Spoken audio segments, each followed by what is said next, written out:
Chicago Mayor Brandon Johnson signed a sweeping executive order supposedly protecting Chicago from the possibility of the federal government's National Guard deployment into the city. And now it's looking like that's more than just a possibility, as President Trump actually told reporters earlier today that he will be sending the National Guard to Chicago. After what success we've seen in Chicago, he says, in Washington, D.C., he says Chicago is next, but he did not say when that would happen. So how might all of this play out? Joining me now to discuss this and more is Congressman Buddy Carter. He serves on the House Budget Committee and the Energy and Commerce Committee. He represents the 1st Congressional District of the great state of Georgia. Congressman Carter, welcome back to Washington Watch. Always great to see you. Always good to see you, my friend. All right, so you were at the press conference today, and in fact, you spoke there regarding the federal government's crackdown on crime in Washington, D.C. It has clearly been a success, hasn't it? Oh, there's no question about it. Jody, I was at Union Station on Sunday, and it was so nice to see the National Guard there, to see just how nice it was to be able to enjoy what is obviously a very beautiful area, a very beautiful building. And that's what the president has done. Remember, he campaigned and promised that he was going to make America more prosperous and more safer. And he has done just that. He's made it more prosperous through the One Big Beautiful Bill Act. Now he's making it safer by doing what he's doing here and making our streets safer here in Washington, D.C. and throughout our country. Remember, Jody, I was a mayor at one time, and I understood just how important it was to keep our citizens safe. It should be that way for every mayor. It just baffles me, and it disappoints me so much to hear Chicago, particularly those who are supposed to be setting an example, saying they don't want help in fighting crime. I mean, why wouldn't you want your citizens to be safe? I don't get that at all.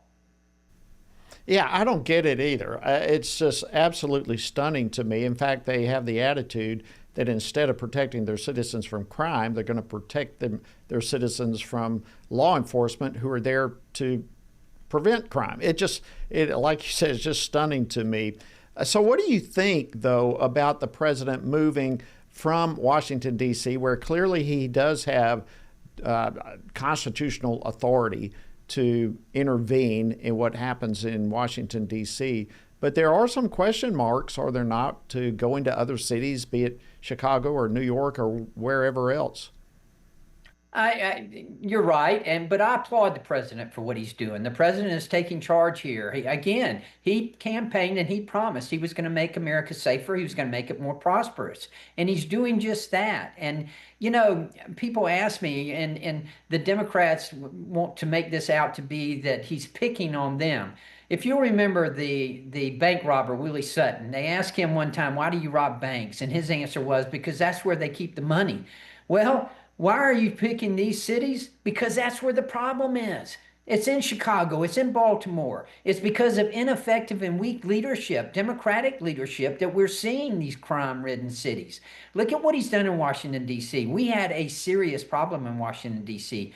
Earlier this summer, we had two embassy workers killed at the Israeli embassy.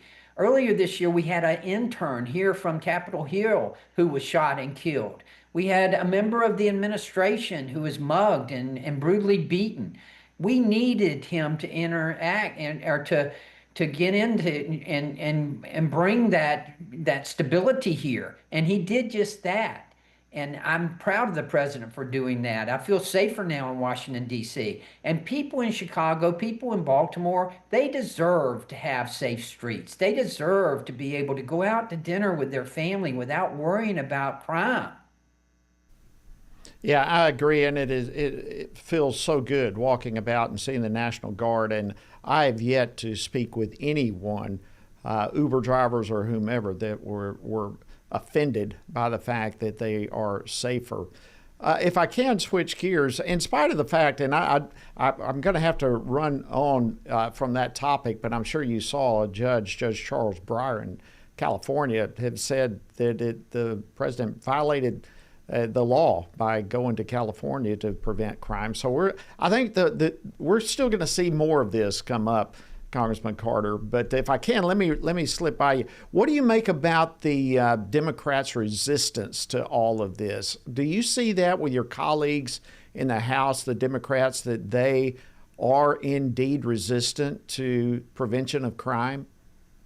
Well, they are, and we've seen it. Jody, it was going on while you were still a member here. This, defund the police movement, and it seems like they were more concerned about protecting the criminal than they were about protecting citizens from crime, and that's something that just baffles me, and I just don't. I don't get it because the Democrats just don't understand. They're always on the 20% side of the 80-20 rule, and it just is not working for them. But we all want safe cities. I don't care what an ethnicity you are. You want to be able to go out to eat with your family and not have to worry about crime. You want to be able to walk down the sidewalk and not have to worry about being badgered by someone. So that these are the kind of things that the president's addressing, and these are the kind of things that need to be addressed in our country, in our big cities especially. Don't you think it largely comes down to just, as many refer to as Trump derangement syndrome? There's just a utmost hatred for President Trump, to the extent that if he is for something, they automatically are going to be against it, even if it is something that is good for their own citizens, their own states and cities and constituents and so forth, like preventing crime. It's become a partisan issue because Trump is in favor of it. And it should not be a partisan issue. I don't care whether you're white, black, Hispanic, whatever. You want to be safe in your city. When I was mayor, I wanted to make sure my citizens were safe. And you could not be more right about this Trump derangement syndrome. I'm convinced that the 4 years of the Biden-Harris administration, all they did was go in there and said, whatever Donald Trump did the previous 4 years, we're going to do just the opposite. He wanted to shut down our border. We're going to make sure that we're opening that border. And that's what they did. And it led to all of this unrest and all of this mess that we've got now that we're trying to clean up. And thank goodness the president is cleaning that up. But you're right. Who wouldn't want a safe city? I mean, it just doesn't make any sense at all. Yeah, and even over the weekend, to go further with that, I'm sure you saw over the Labor Day weekend in many major cities, there were protests held, anti-Trump protests with the theme "Workers over Billionaires." What was your take on those protests, as we'll call them? Workers over billionaires, yeah. The One Big Beautiful Bill Act that saved taxpayers $3,000 a year. The One Big Beautiful Bill Act that did away with tax on tips, that did away with tax on overtime. Yeah, those billionaires, they're getting a lot of tips. They're getting a lot of overtime. Yeah, it was favoring billionaires, all right. Makes no sense whatsoever. The One Big Beautiful Bill benefited the middle class worker more than it did anyone.